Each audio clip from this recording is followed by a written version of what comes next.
Dossier de l'énergie, un échéancier d'Ottawa pourra avoir un impact très important chez nous. Nous propulsons le Canada dans l'avenir en veillant à ce que la nouvelle électricité provienne de sources d'énergie propres, fiables et abordables. Comment?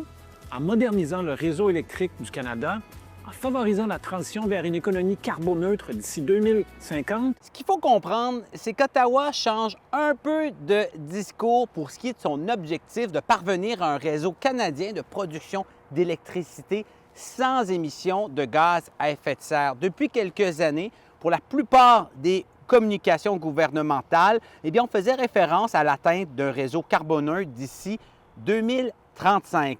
Mais vous l'avez entendu, c'est maintenant 2050 qui est évoqué. C'est 15 ans plus tard. Ici, cela a un impact sur notre centrale thermique au charbon de Belledune.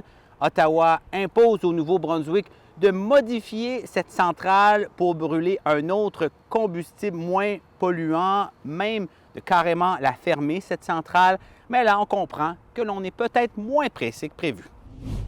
On change complètement de sujet. Qui l'eût cru, le pickleball, ce sport qui ressemble un peu à du tennis, fait de plus en plus d'adeptes chez nous, y compris dans le Restigouche, un point tel qu'un club local a décidé de mettre en place des terrains de manière permanente dans un ancien club de curling à Dalhousie, et ça en raison de la forte demande. C'est fantastique, on est vraiment content du travail qu'on a fait. Ça prend toute une équipe pour mettre quelque chose comme ça en marche. Puis on le sait, il y a toute une histoire d'amour entre le Nouveau-Brunswick et l'émission fort populaire Star Academy.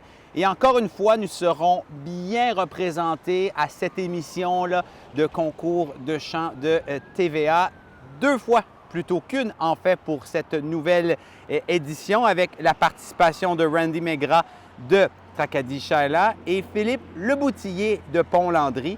Il faut dire que ce sont des habitués à ces types d'émissions ayant participé à plusieurs de ce genre-là, notamment La Voix. Bonne chance à nos 2 chanteurs acadiens. Voilà, c'était votre vidéo journal. Pour d'autres nouvelles, consultez notre appli. Ciao!